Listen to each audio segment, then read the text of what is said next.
Jaya Radha Madhava Kunja Bihari.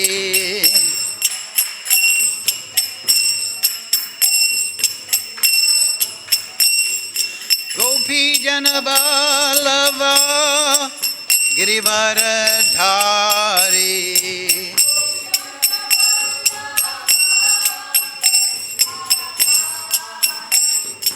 Gopi Jana Vallabha Girivaradhari.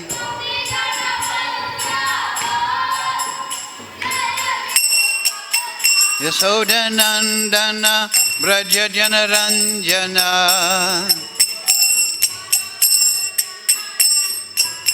Yasoda Nandana Braja Jana Ranjana.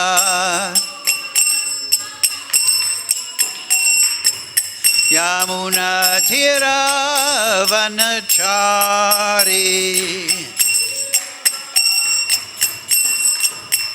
Yamuna Tira Vanachari. Jaya Radha Madhava Kunja Bihari.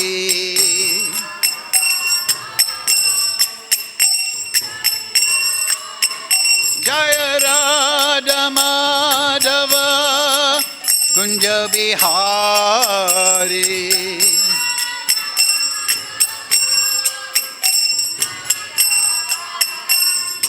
Gopi Jana Vallabha Girivaradhari.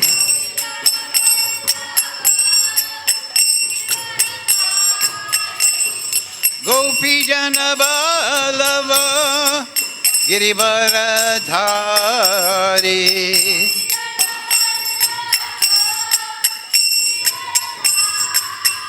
Yasoda Nandana Braja Jana Ranjana.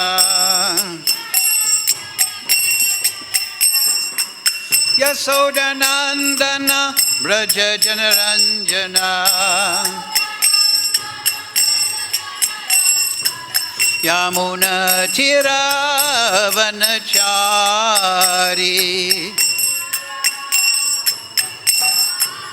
Yamuna Tira Vanachari.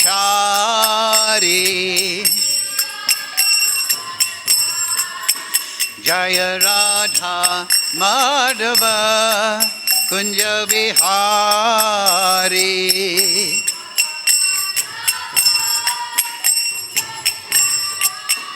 Hare Krishna, Hare Krishna, Krishna Krishna, Hare Hare, Hare Ramo, Hare Ramo, Ramo Ramo, Hare Hare.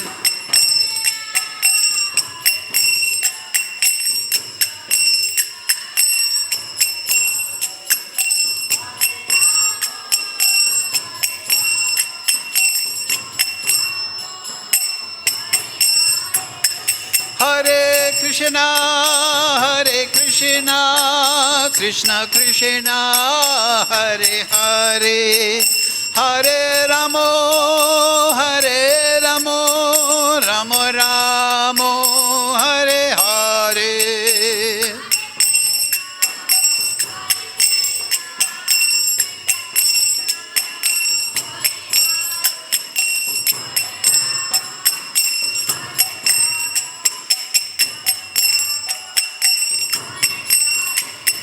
Jaya Prabhupada, Jaya Prabhupada, Prabhupada, Jaya Prabhupada.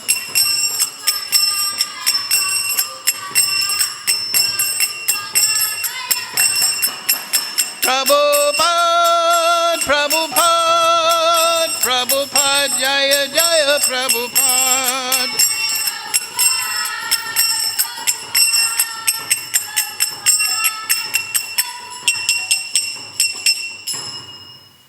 Jñeyaṁ Viṣṇu Pad Paramahamsa Prabhaviṣṇu Sarasi Srimad His Divine Grace Sri Bhaktivedanta Goswami Maharaj Srila Prabhupada Ki Jai.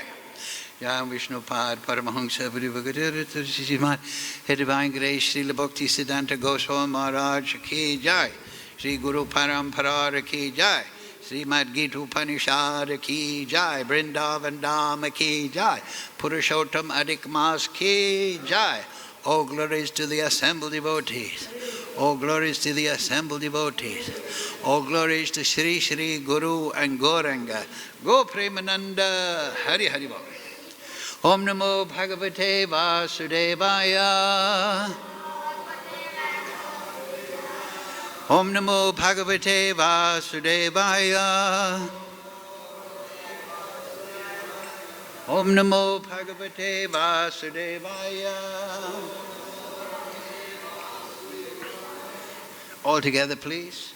Om Jnana Timarandasya Ganandana Salakaya Chakshurun Militam Yena Tasmai Sri Gurave Namaha Sri Chaitanya Manobhistam Stapitam Yena Bhutale Swayam Rupa Kadamayam Dadarti Swapadanvikam Vandeham Sri Guru Sri Ukta Padakamalam Sri Gurun Vaishnavangscha Sri Rupam Sagrijatam Sahagana Raganatam Vitam Tam Sajivam Sadvetam Savadutam Parijana Sahitam Krishna Chaitanya Devam Sri Radha Krishna Padang Sahagana Lalita Sri Vishakam Vitamscha He Krishna Karana Sindhu Dhina Bandhu Jagatpate Gopesha Gopika Kanta Radha Kanta Namostute Tapcha Kanchana Gaurange Radhe Vrindavanishwari Vrishabhana Sutadevi Pranamami Hari Priye Panchakalpatarubhyascha Kripa Sindhubevacha Patitanam Pavnebhyo Vaishnavebhyo Namo Namaha Shri Krishna Chaitanya Prabhu Nityananda Sri Advaita Gadadhara Sri Vasadi Gaura Bhakta Vrinda Hare Krishna Krishna Krishna Hare Hare Hare Ram Ram Ram Hare Hare. So, reading from Srimad Bhagavad Gita as it is, translation and commentary Srila Prabhupada. Today's verse, chapter 13, nature, the enjoyer and consciousness. And what verse is it? 17. Okay, please repeat. Avibhaktaṁ cha bhūteṣu vibhaktam iva cha sthitam bhūta-bhartṛ cha jñeyaṁ grasiṣṇu prabhaviṣṇu cha avibhaktaṁ cha bhūteṣu vibhaktam iva cha sthitam bhūta-bhartṛ cha jñeyaṁ grasiṣṇu prabhaviṣṇu cha avibhaktaṁ cha bhūteṣu vibhaktam iva cha sthitam bhūta-bhartṛ cha jñeyam grasiṣṇu prabhaviṣṇu cha avibhaktam cha bhūteṣu vibhaktam iva cha sthitam bhūta-bhartṛ cha jñeyam grasiṣṇu prabhaviṣṇu cha. Okay, go ahead.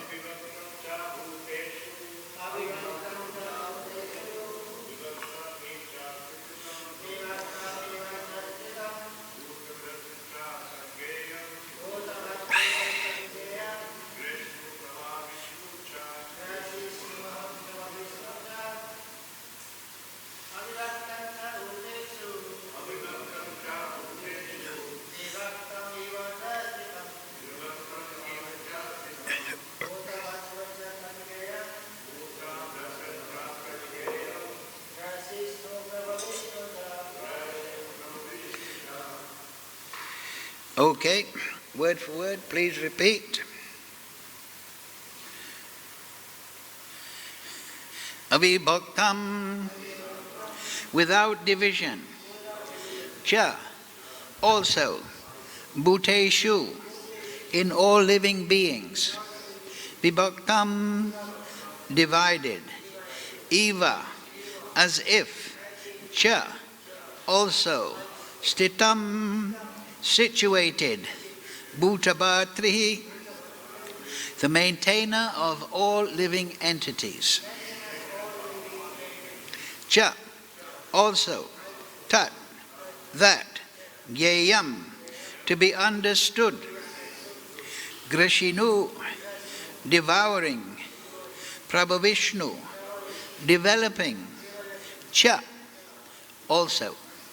Translation, Srila Prabhupada. Although the Supersoul appears to be divided among all beings, he is never divided. He is situated as one. Although he is the maintainer of every living entity, it is to be understood that he devours and develops all. Please repeat. Although the Supersoul appears to be divided among all beings, he is never divided. He is situated as one. Although he is the maintainer of every living entity, it is to be understood that he devours and develops all. Purport, Srila Prabhupada. The Lord is situated in everyone's heart as the Supersoul. Does this mean that he has become divided? No. Actually, he is one. The example is given of the sun. The sun at the meridian is situated in its place. But if one goes for 5,000 miles in all directions and asks, "Where is the sun?" everyone will say that it is shining on his head. In the Vedic literature, this example is given to show that although he is undivided, he is situated as if divided. Also, it is said in Vedic literature that one Viṣṇu is present everywhere by his omnipotence, just as the sun appears in many places to many persons. And the Supreme Lord, although the maintainer of every living entity, devours everything at the time of annihilation. This was confirmed in the 11th chapter when the Lord said that he had come to devour all the warriors assembled at Kurukṣetra. He also mentioned that in the form of time he devours also. He is the annihilator, the killer of all. When there is creation, he develops all from their original state, and at the time of annihilation, he devours them. The Vedic hymns confirm the fact that he is the origin of all living entities and the rest of all. After creation, everything rests in his omnipotence, and after annihilation, everything again returns to rest in him. These are the confirmations of Vedic hymns. Yato va imam bhūtāni jayante yena chatani jivanti yet prajati abhishtam vishanti tad brahmatad vigyāsanāsaś cha va. Taittirīya Upaniṣad 3.1. Okay. Mukam krochi vācālam pangam laite grim yad kripa tamaham vande Shri Guru dinatarinam. Avibhaktaṁ ca bhūteṣu, vibhaktam eva ca sthitam. Bhūta-bhartṛ ca jñeyaṁ, grasiṣṇu prabhaviṣṇu ca. Although the Supersoul appears to be divided among all beings, he is never divided. He is situated as one. Although he is the maintainer of every living entity, it is to be understood that he devours and develops all. So, two parts in this sloka. First, Krishna is saying the Supersoul, which is his expansion, Paramatma. We know in the Bhagavatam, right? Brahmetmi, Paramatmeti, Bhagavan. Three aspects of the Absolute Truth. But they're not divided, they're one, but they're different aspects. So, Paramatma. Paramatma is regulating, you will find later on, Upadrishta Anumanta. He is the overseer and permitter of material activities. Overseeing, he's seeing everything, as was mentioned by Prabhupada in the Purport. And Anumanta, he is sanctioning the behavior. But he is not telling what people to do. He is the overseer. Just like you may be on a mountain and you may oversee the valley, and you see everything going on. But you're not telling the people in the valley what to do.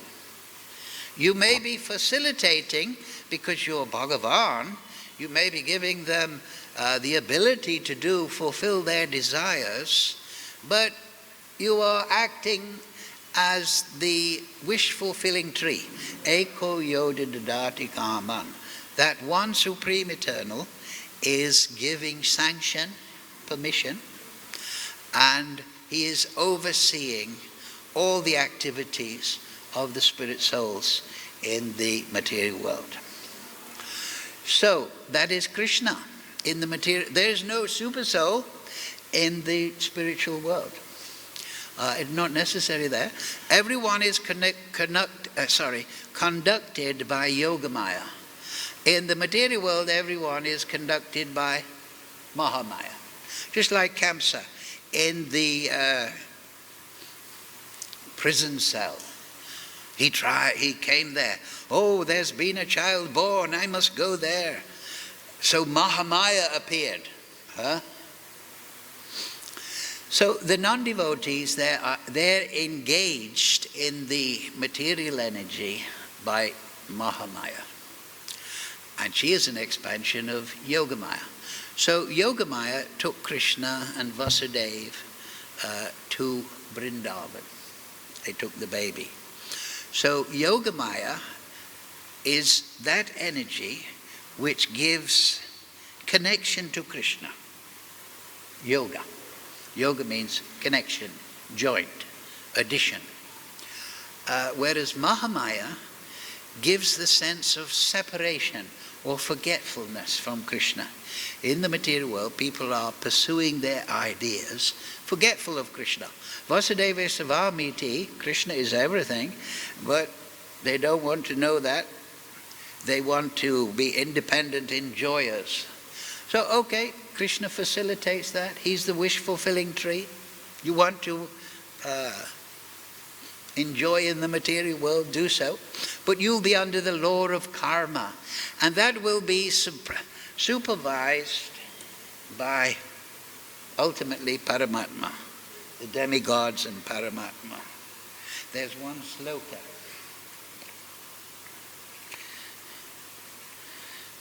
In the Brahma Samhita, Yastrinda Gopamatavendro Ahosva Karma, Yakchakti Rasti Jagananda Chayaya Danta.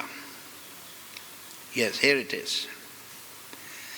Yastrinda Gopam Atavendram Ahosva Karma, Bantana Rupam Phalam Bhajinam Atanoti, Karmadi Nirdahati Kinchu Chabakti Bhajam, Govindam Adipurisham Tamaham Bhajami. So this is the Supersoul. I adore the primeval Lord Govinda. This is Lord Brahma. He's codifying his realization of Krishna, who burns up to their roots all fruitive activity, karma, of those who are imbued with devotion. Right? That is karmadi nirdahiti kincha bhakti bhajan. If you do bhakti bhajan, all your karma will be burnt up to the root.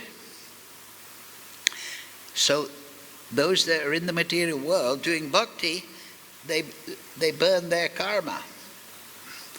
It becomes, Krishna says, surrender to me and I will free you from muksha yishyami ma suchaha. So, but all those imbued with devotion, and like I say, he's the overseer, and impartially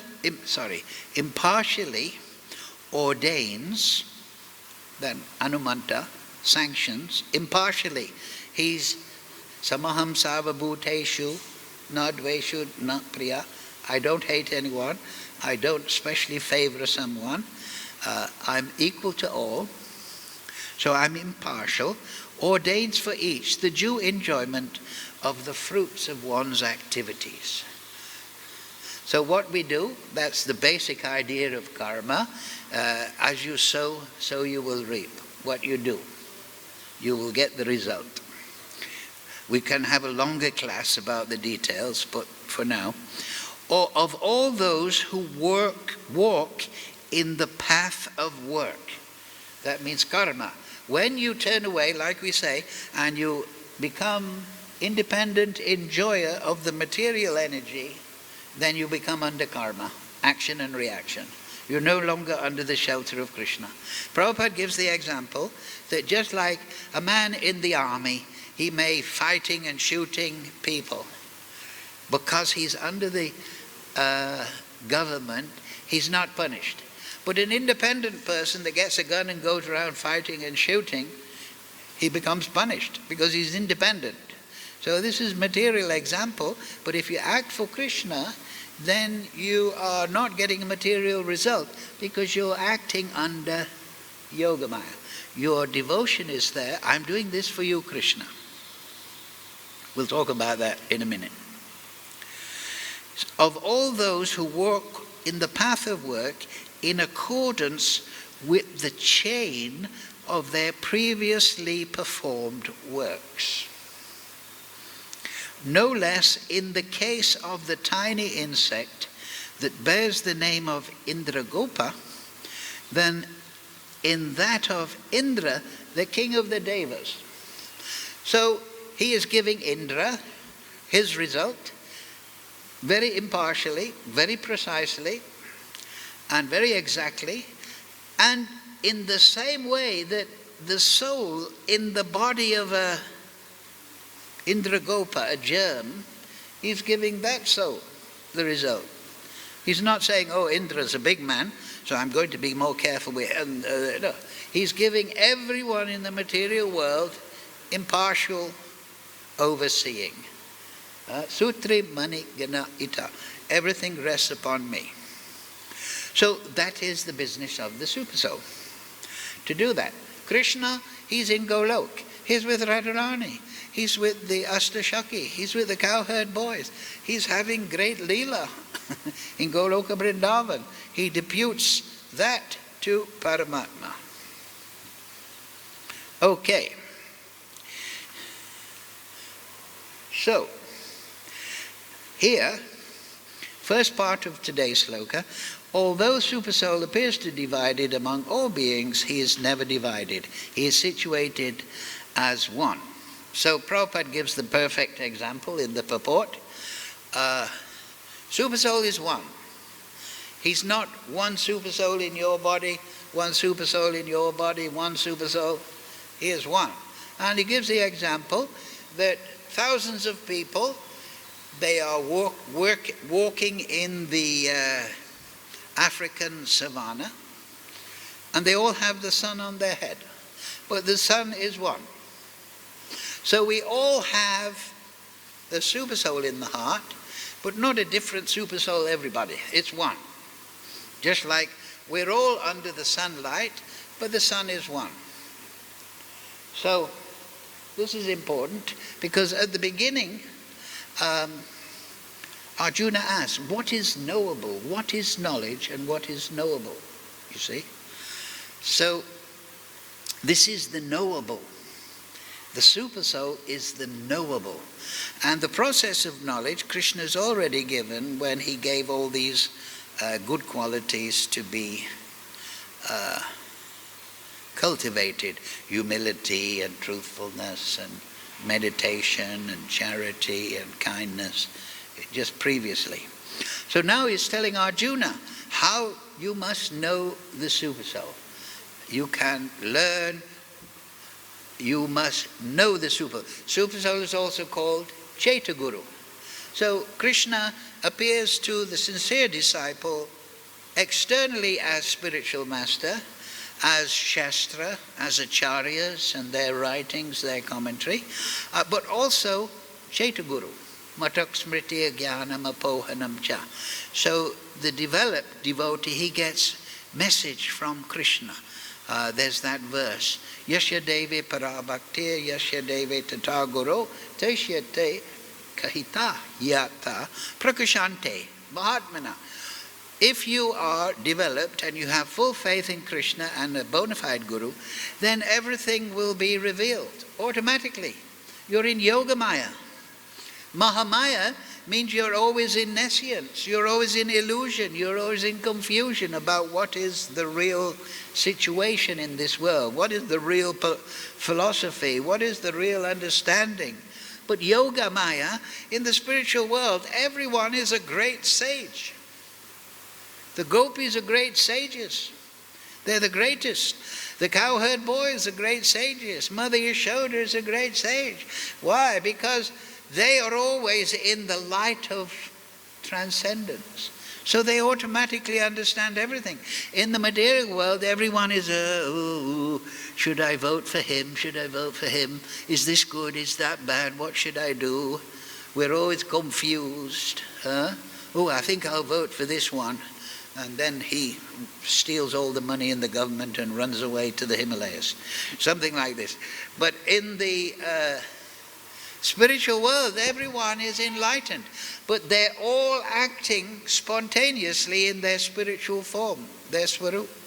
It's ecstatic. That is the bhakti rasamrita sindhu. And they're all great sages. They all know everything automatically. Just in the same way that in the material world, everyone is drinking, taking drugs, fighting. They're all automatically stupid. They're all mudha, duskritina, naradama, asura, all these types of people. But that is not so in the spiritual world. Everyone is automatically a genius, knows everything. Everyone can sing and dance beautifully. Everyone has love in their heart. This is the real world.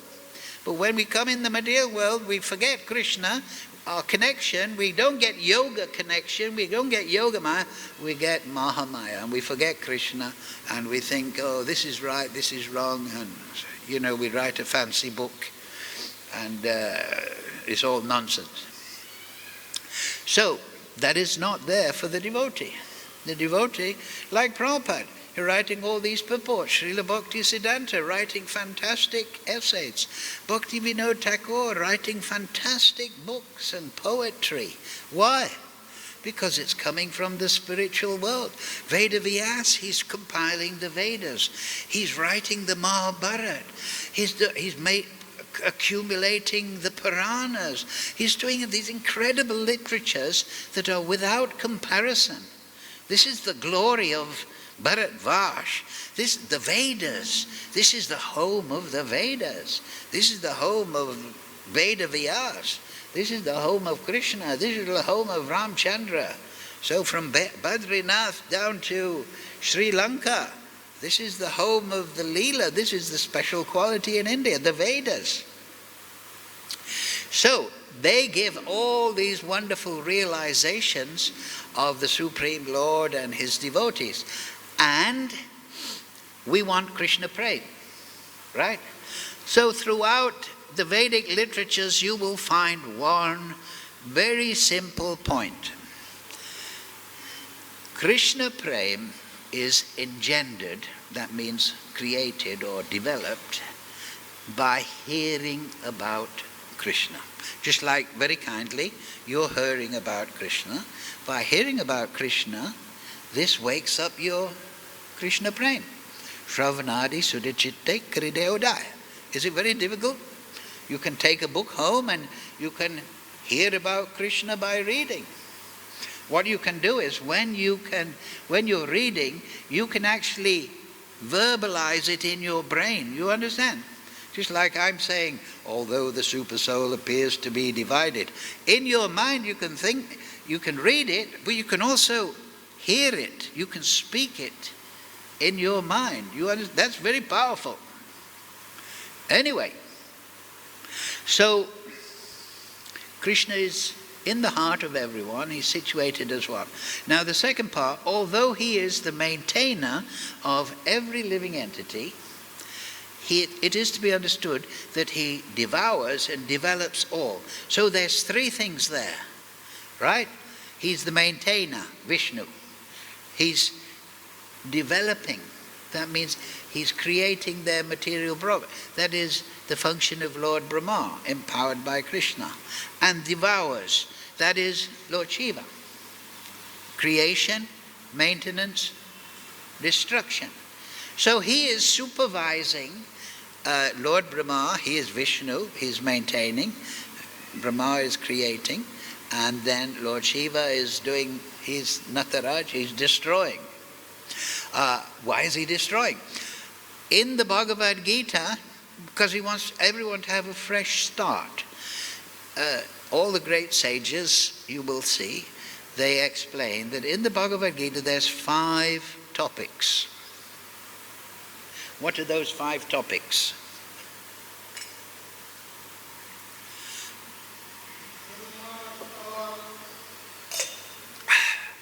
Ishvara is one topic. Who is the supreme controller?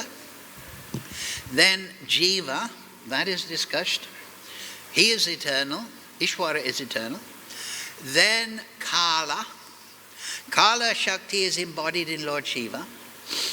Kala Shakti, the glance of Viṣṇu, agitates the pradhan and creating the 3 modes of material nature, and then creates the variety out of the pradhan into this earth, water, fire, air, ether, the working senses, the knowledge acquiring senses, the mind, intelligence, all these things that were explained earlier in the chapter.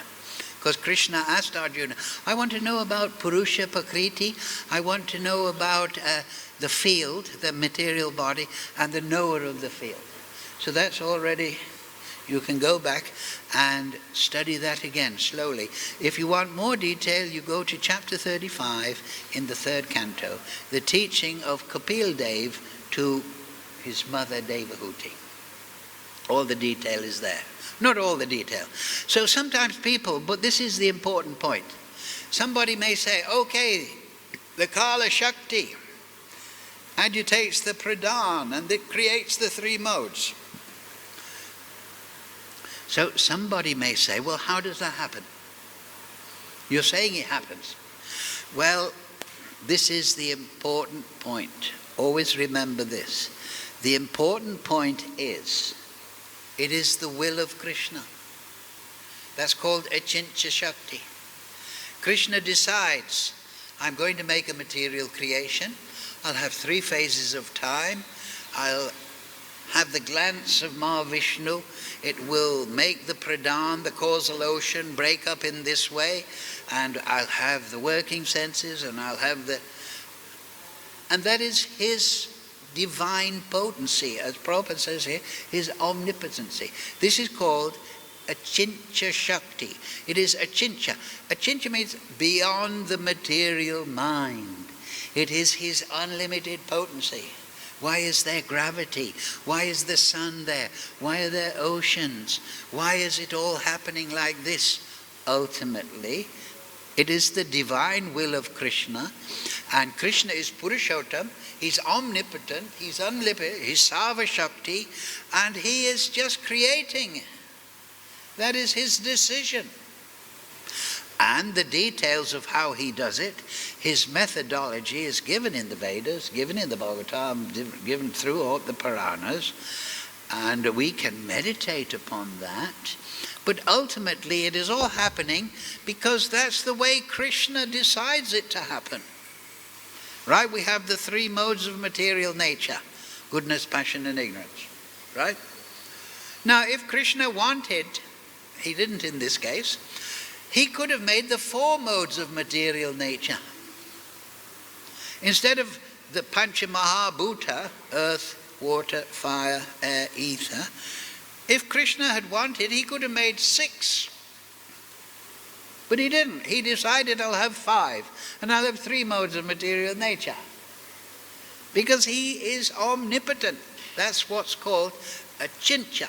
So our philosophy, the summation of the Vedas, is achintya ved abed. It is his design, his idea. And throughout the Vedas, whenever Krishna thinks, this is what I'll do, his energies fulfill that desire. Now, of course, we're in Kali Yuga, and now the last 200 years, we have all the material scientists, and they're trying to explain everything in terms of chemistry or biology or physics, right? Oh, why is there gravity? Because of this. Why is there time? Because the atoms are moving. They're all coming up, all this. This is called materialism. They're trying to find the explanation in matter. So this philosophy is materialism. Everything is matter. Time is created by matter. Space is created by matter. Everything is because of matter. And as we said before, their philosophy is there was nothing, bang, and then there was everything. That's their philosophy. Nothing, bang, everything. And they examine it and they interpret it. Oh, this means nothing, bang, everything.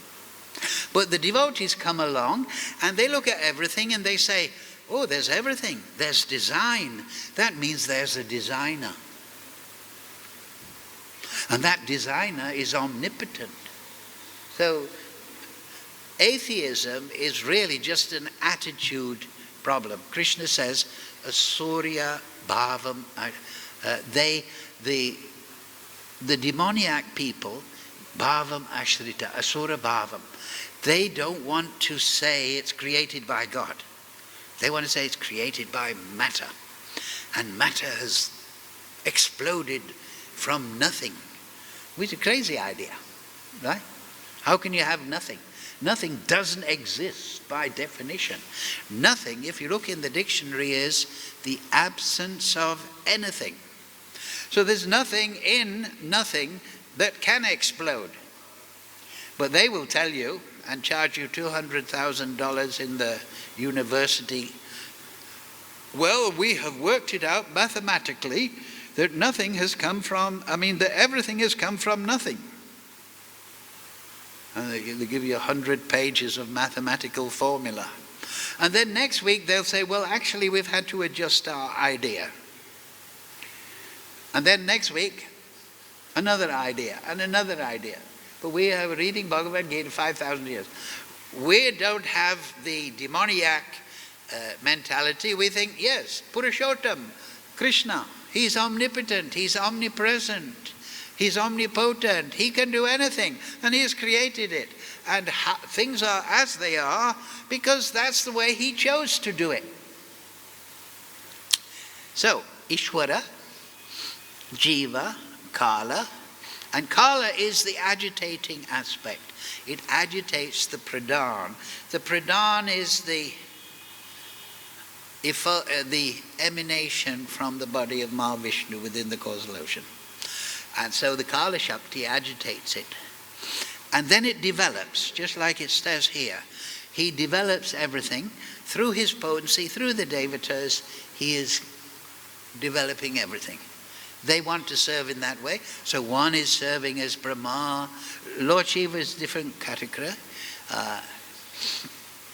And that is the way he's done it. This is the devotee. He accepts this. He does, and he accepts the chincha, beyond the mind. It is spiritual. So what are the great rishis doing? They are meditating on the potency of the Supreme Lord. There's 25 main rishis. The 4 Kumaras, the Saptarishi, that's 11, and the 14 Manus in the day of Brahma. So they're the 25. And then we also have Narada Rishi. What is a rishi? If you look it up, a rishi knows the nature of reality. He knows Vasudeva Savamiti. Everything is the wonderful design of Vasudeva. So the devotee accepts that, And he becomes enlightened. He gets shelter of Krishna. He's not envious. Oh, Krishna, you've done a wonderful thing. Look at the mountains, the trees, the water, the ocean, the land, the air. What an incredible creation. And this is just the material creation. So the devotee, Vasudeva Savamiti, and he sees two things. Krishna is the source, and the energy, the Swarup Shakti of Krishna is Radha. This is Achincha Beda Bed. Krishna is non-different from Radha. Krishna is Purusha and Radha is Prakriti. So we have Ishvara, Jiva, Kala. Kala is Lord Shiva. Shiram yata dadivikari visesha yogat. Sanjayate nahita tak pratikasti hetu yam shamutam apitata samipaiti karyat govinda maripurisham tamam bhajami. So Lord Shiva is in charge of the Kala Shakti. So that's what, you go to the Shiva temple, what do? You have the lingam, that is Purusha aspect. And then you have the yoni, that is Uma Devi. So this principle of Purusha and Prakriti is throughout the universe. You have the lion and the lioness, and they're combining. You have Shiva and Parvati. You have Radha and Krishna is the original Purusha and Prakriti. And they are producing from that interaction. You have the Kala Shakti acting upon the pradhan, the embodiment, and you are having a material creation. And so the fourth thing, Ishvara, Jiva, Kala, and then Prakriti. What is the material energy? So the Prakriti is developed and by Lord Brahma, empowered by Krishna, is maintained by Viṣṇu, and then it is wound up, because the material creation is manifest and then withdrawn, manifest and withdrawn, manifest and withdrawn, over a gigantic period of time. So it is devoured. That is Lord Shiva, for he takes it all and returns it all to the pradhan. So that is the material energy. That is the aggregate in the previous. The pradhan is the avyakta. We can't see the pradhan, but we see the manifestation that has come out of the pradhan. Right? So that is avyakta. But avyakta murtina, Krishna said, I am the avyakta murti. I am the unseen deity throughout everything. Everything is resting upon my potency. So that is, so the Prakriti, that is eternal also. So of the five things, Ishvara, Jiva, Kala and Prakriti is eternal. The Prakriti may be pradhan, but it's also developing the variety, but it is eternal. It is not disappearing. And then the fifth item in the Bhagavad Gita is karma. That is non-eternal. You understand? What does that mean? Non-eternal. It means it's temporary. Just like the sun, Prabhupada taught about the sun. So the sun is shining on the ocean and it's evaporating the water and it's making a cloud.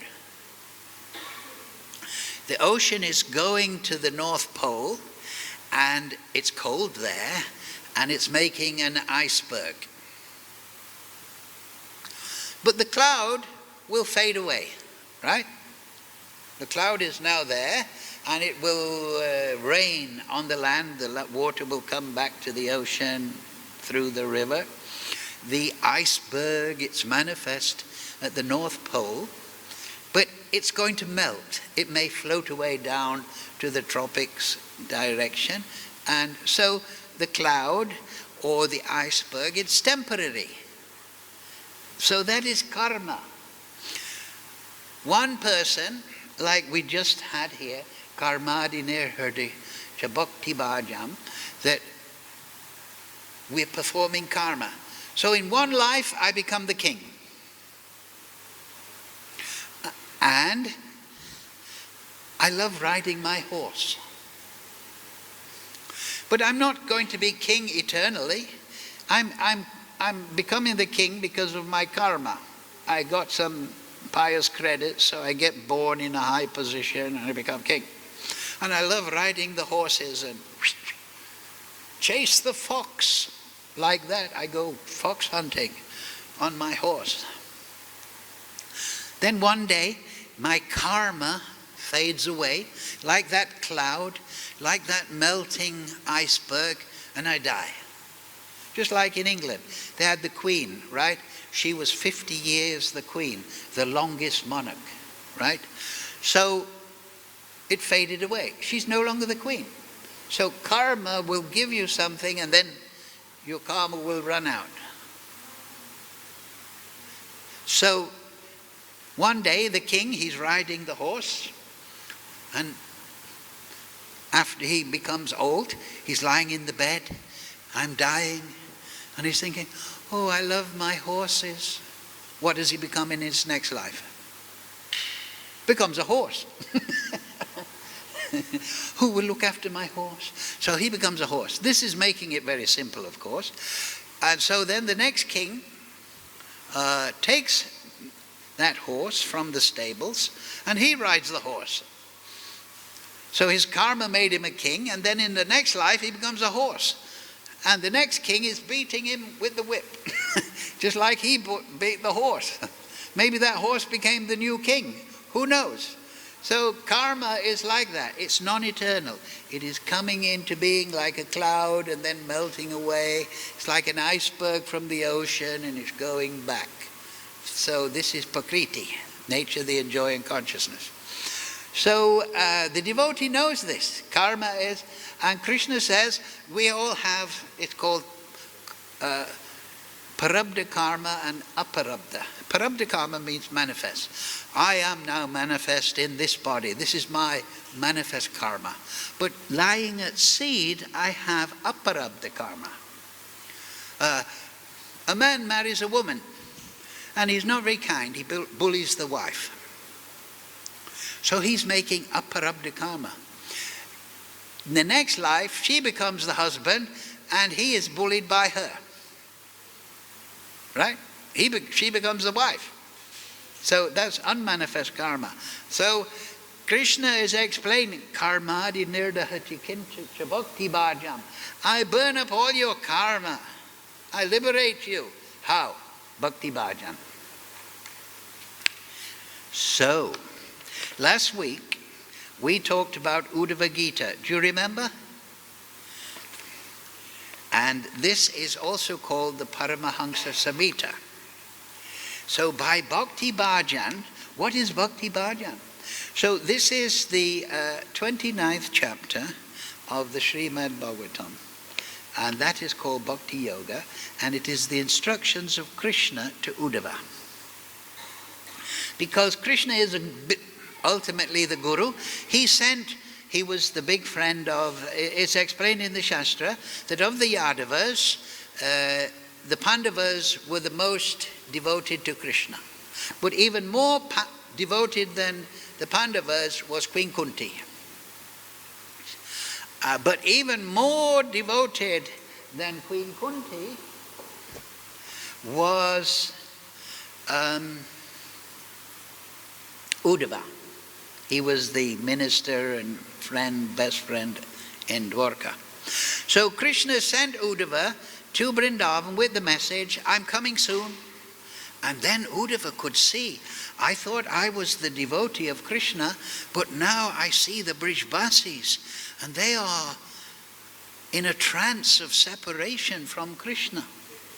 So he saw the depth of their devotion. Then he went back to Dwarka, he delivered the message.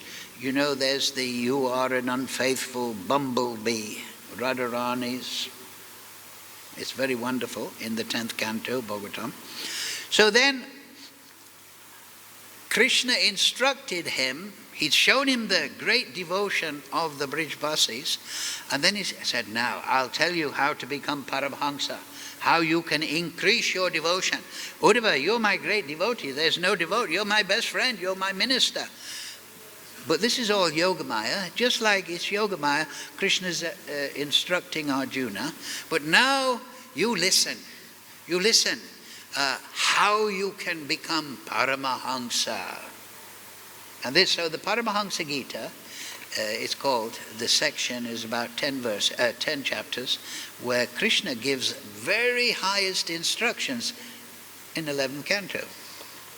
So this 29th chapter, it's 49 slokas long, and in it, Krishna explains how to become a big Paramahamsa, above everyone. We talked about it last week, so I printed it out today. So, at the beginning, up to verse number 8, Uddhava eulogizes Krishna. You are so wonderful. You can feel his devotion. And then Krishna says, okay, now I'll tell you how, I'll give you the essence and the best form of bhakti yoga. So this is very, very important. It says here, the Supreme Personality of Godhead said, yes, I shall now describe to you the principle of devotion to me, by executing which a mortal human being will conquer unconquerable death. So then, now he's starting. Number 9. Always remembering me, manmana, right? We know from the Gita. Always remembering me, one should perform all his duties for me without becoming impetuous. Impetuous means he should be peaceful in the mode of goodness. What does this mean? Perform all his duties for me. So when we're in the material world, we have our bhajan, Shravanam, Kirtanam, Viṣṇu, Smaranam, Padasevam. So this is our meditation on the transcendental world. But we have this material body, so we have to eat. We have to sleep. We have to get married, have children. We have our conditional life. We have, when we get up in the morning, we have to take a bath. It's our duty. We have to put tilak, right? We have duty when guest comes to us, we should treat them like Narayan. We have so many duties. So Krishna is saying, okay, now you're in the material world, you have duties.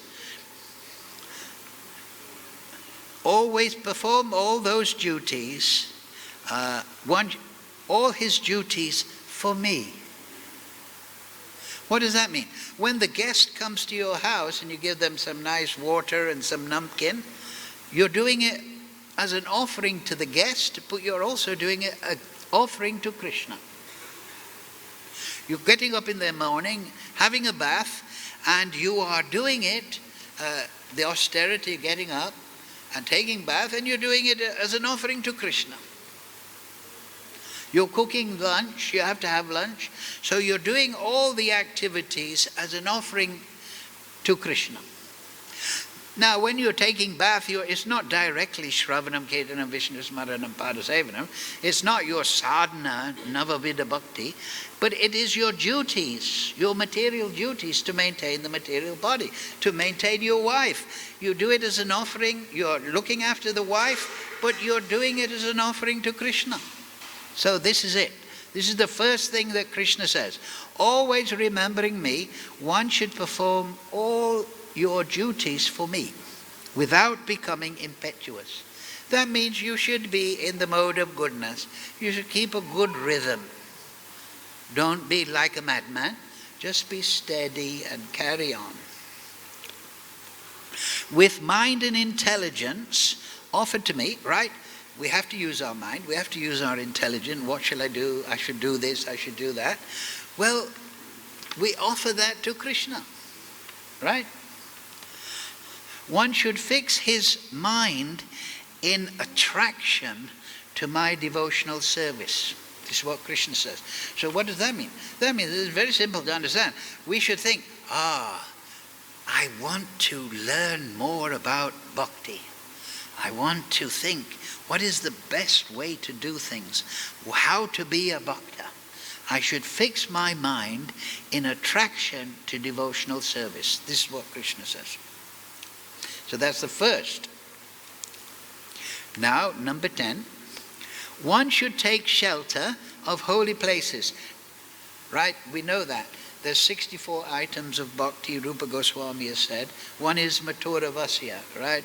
Shravana, hearing bhagavatam, living in a holy place, chanting the holy names, meditating on Krishna and so on. So one should take shelter of holy places where my saintly devotees reside. That's recommended for bhakti. Because you'll be with devotees. Huh? You're walking down the street and there's lots of devotees going Jai Radhe. It's very beautiful. Huh? And one should be guided by the exemplary activities of my devotees who appear among the demigods, demons and human beings. So you should sadhu sangha shava shastra lava mata sadhu sangha. You should look for good devotees that have a good, who are sadhus, who are kind, who are respectful, amanina, maninaina, kirtaniya, they are good devotees, and you should be guided by their activity. Oh, these devotees, they're chanting nicely, they go to the Jamuna, they do this. I should also follow their example. This is what Krishna is telling our Uddhava, right? Now, third one, either alone or in public gatherings with singing, dancing, and other exhibitions of royal opulence, one should arrange to celebrate those holy days, ceremonies, and festivals set aside specifically for my worship. So this is, Krishna is telling Arjuna, Ekadashi, Janmashtami, Holi, all those nice festivals, you should observe them very nicely, he tells Uddhava. Because sometimes it is said, Ekadashi is the mother of devotion. Now we have, that's why I said at the beginning of the class, we have Purushottam Mas coming now, right? So in devotional practice in Purushottam Mas, I believe it's starting 16 or 18 or something like that, it is explained that what you do in Purushottam Mas is 1,000 times more powerful. If you chant one round in Purushottam, it's like you chanted 1,000 rounds, right? So it's Krishna Bhakti on sale, discount. So you can chant 1 lakh a day, and that's like chanting 1,000 lakh. Huh? You should follow Ekadashi very nicely in Purushottam. You should study 10th canto, Lord Chaitanya's Leela with Nityananda very nicely every day in Purushottam. Shravanam Kirtanam. Just increase your hearing and chanting. Before Purushottam Mas comes, you try and get all your duties out of the way so that you can improve your bhajan in Purushottam. So it says here, either alone in public gatherings with singing, dancing, and other exhibitions of royal opulence. Uddhava is a very big man, so he's got big pesa, he can do big festivals. One should arrange to celebrate those holy days, Ekadashi, ceremonies, festivals, set aside for my worship. Vyas Puja, right? Recently Vyas Puja, Ram Nomi, all the avatars, Damana, Ekadashi. We should follow them very nicely. They are the mother of devotion. Then, 4th verse, with a pure heart, one should, now this is what we were talking about last week. With a pure heart, one should see me, the Supreme Soul, within all beings and also within one's own self, to be both unblemished by anything material and also present everywhere, both externally and internally, just like the omnipresent sky. So, now Krishna is telling, you should see me in the heart of all living beings, and I am there in all living beings, man, woman, young, old, even in the dog in the street, the tum-tum walla, all the yatri lok, We were talking about this last week. You should see that Krishna is present there, and he's unblemished. And he's also present there as the jiva. Mama angsa jiva loke. So Krishna in two ways is present in the heart of everyone. And even though one person is conditioned as a criminal or a good person, you should see that actually in his essence he's unblemished. Because the soul is never, the soul is never contaminated. It is the consciousness that is contaminated. So you should see that within everybody, this is what we were saying last week, you should, oh, Krishna is there, and that soul is pure, it's part of Krishna. Now, because of conditioned life, they may be in this way, they may be in this way, but I should see the pure aspect. This is what he's telling Uddhava, the Paramahamsa Gita. So I'll say that again.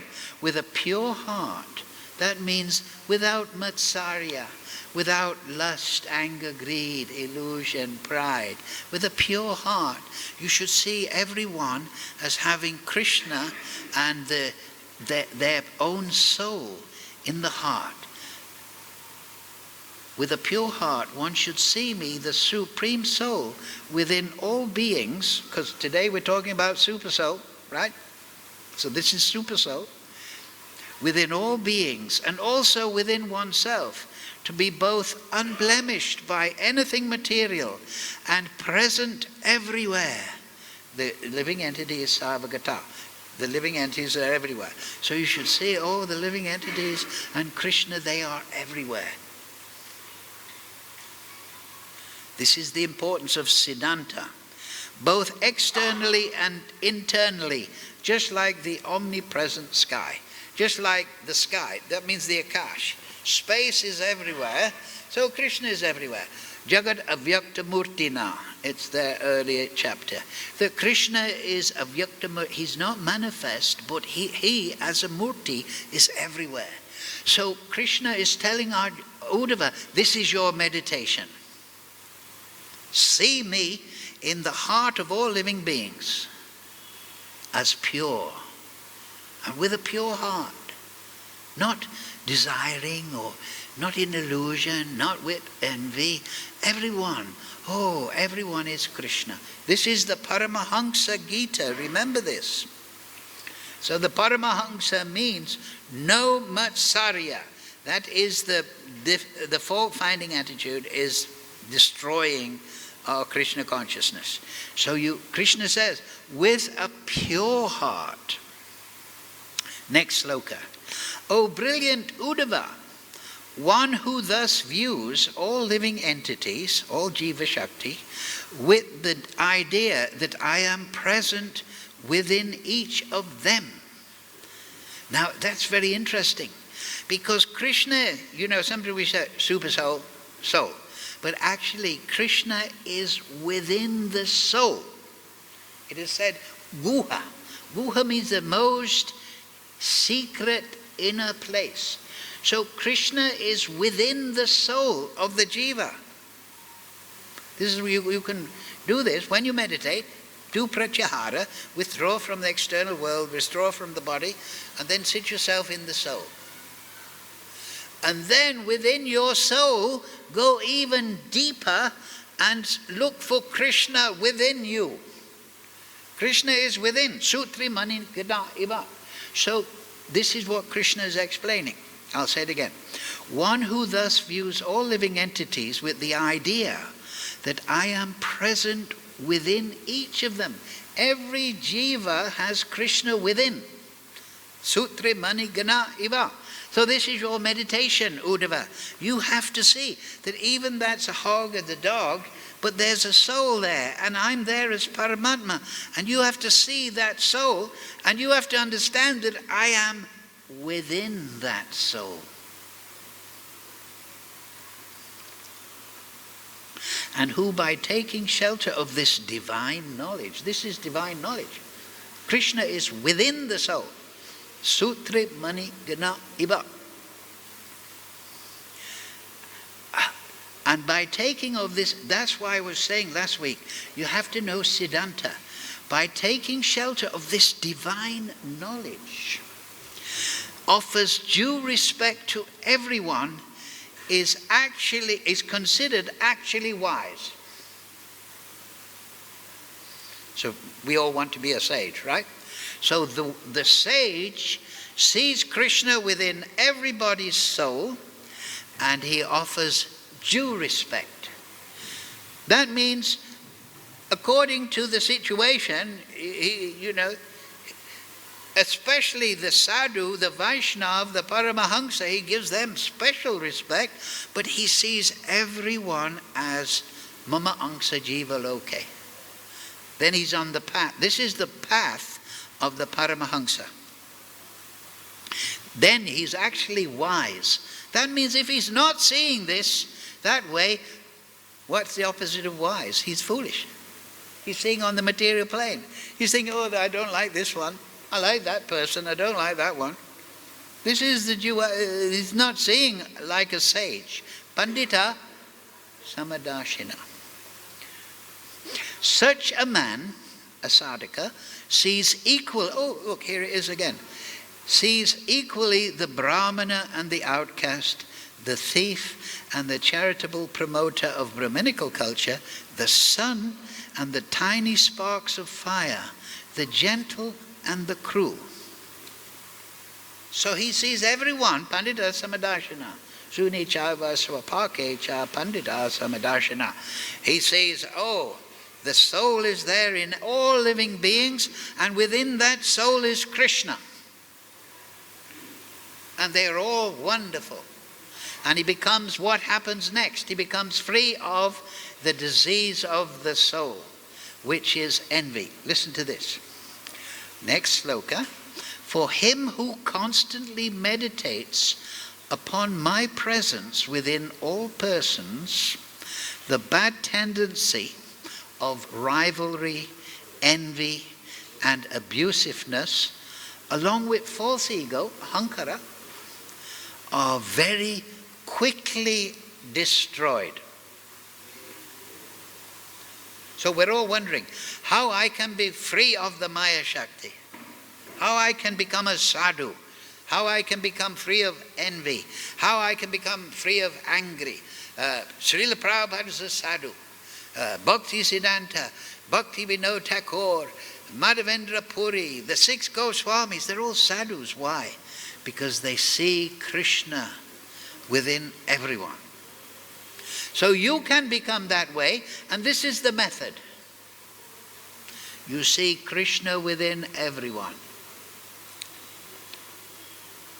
So I'll say that again. For him who constantly meditates upon my presence within all persons, the bad tendency of rivalry, envy, abusiveness, along with false ego, identification with, are very quickly destroyed. Next sloka. Disregarding the ridicule of one's companions, this is a bit like Lord Rishabhdev. One should give up all bodily conception and its accompanying embarrassment, and one should offer obeisances before all, even the dogs, outcast, the cows and asses falling flat upon the ground like a rod. Right? So he's talking about do dandavat parikram. Of course, it's very dangerous now, there's too many motor cars. But what he's saying is, you give the greatest respect to everyone because they are part and parcel of Krishna. And if you do that, you become a sadhu. You become a holy man. Because you are seeing the good. You're not only just seeing the good, you're seeing the transcendence within everyone. And then Sava Upadi, what are the Upadis on the mental plane? Lust, anger, greed, illusion, pride, envy, they go away. This is how you get pure heart. Next sloka. And Krishna says here, they're quickly destroyed. then you should actually offer obeisances. So what does Krishna say in the Gita? Manmana bhava mad bhakto madhyaji, do everything over it. Mam namaskuru. What does he mean then? Does he mean just offer in the temple? No. We should offer obeisances, respects to every living entity. Because they're all Krishna's mama angsa, jiva loke. They're all Krishna's. Now the next sloka.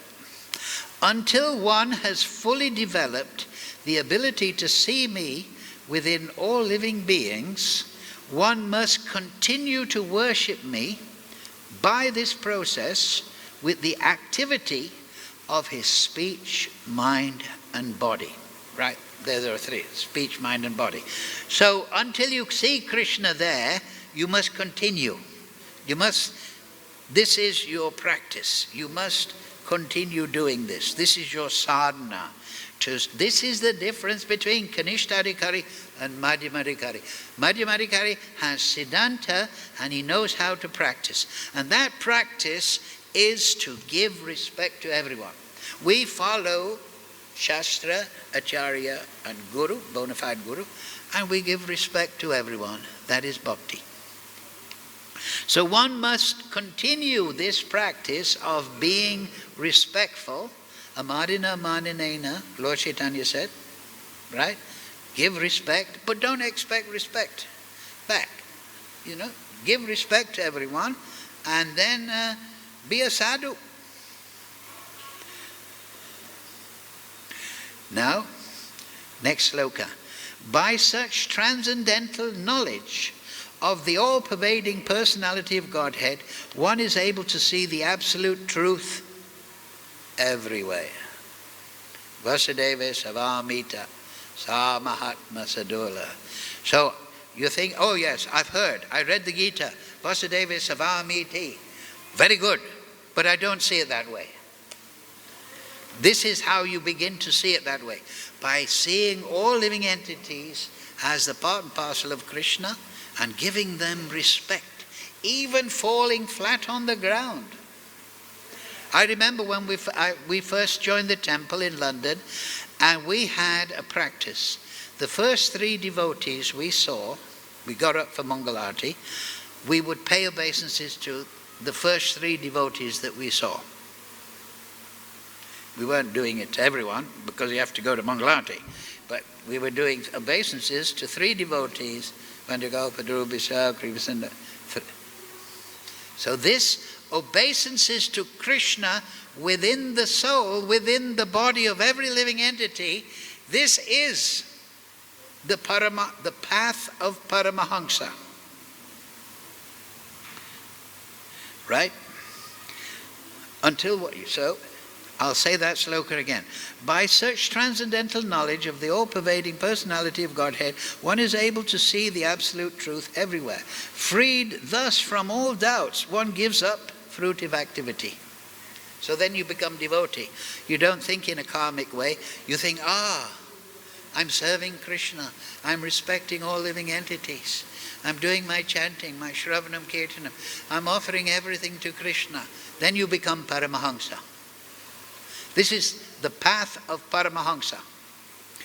Now, and this is it, 10 slokas. Krishna gives the path of Paramahamsa in 10 slokas. This is the next one. Indeed, now remember this. Indeed, I consider this process using one's mind, word, and bodily functions for realizing me within all living beings to be the best possible method of spiritual enlightenment. This is what Krishna says. This is the best possible method of spiritual enlightenment. So he says, I consider, that's Krishna, he's being pretty cool. I consider this the best method. And that is Bhakti Yoga in 10 slokas. Then he says at the end, by way of conclusion, "My dear Uddhava, because I have personally established it, this process of devotional service unto me is transcendental and free from any material motivation. Certainly a devotee never suffers even the slightest loss by adopting this process." So, now you know how to be a Paramahamsa. What does Krishna say in the 4th chapter of the Gita? He says, just try to learn the truth by approaching a guru, right? Everyone knows. Ask that question and offer obeisances to a proper Jnaninas Tattvadarshina, a proper Paramahamsa. And then the next sloka, it goes exactly with this. What does Krishna say?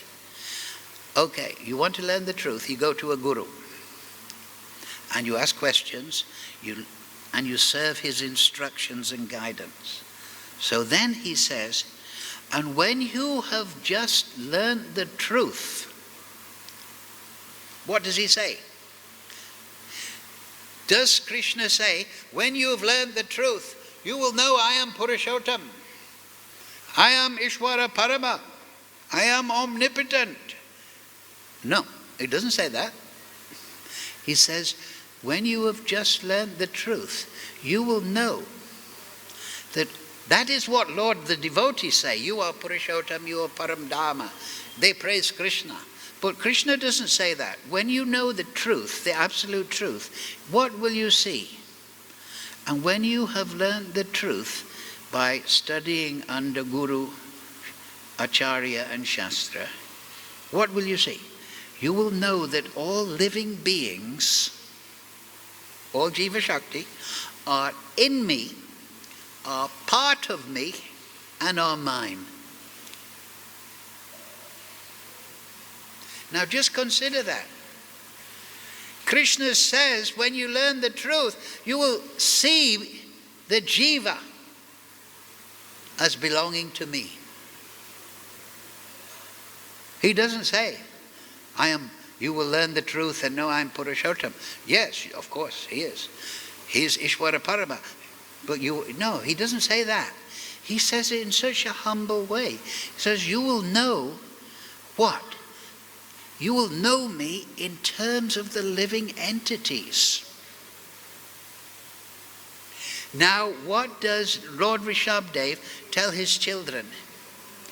When he 100 sons, he said, Bharat is very advanced, so my dear sons, serve Bharat. And then he talks about all the living entities in the universe. He says, on this Bhumandala, there are so many living entities. And then he says, above them are the bhutas, because they have no material body. Then he says, above them are the Gandharvas. And then he says, above them are the Siddhas. Then he says, above them are the Asuras. And then he says, among them are the Devatas. And above them,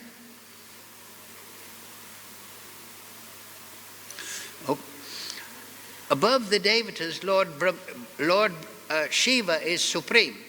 But Brahma is considered higher than Lord Shiva because Lord Shiva emanates from Brahma. And then he says, and above Lord Brahma, there is me, the Supreme Personality of Godhead.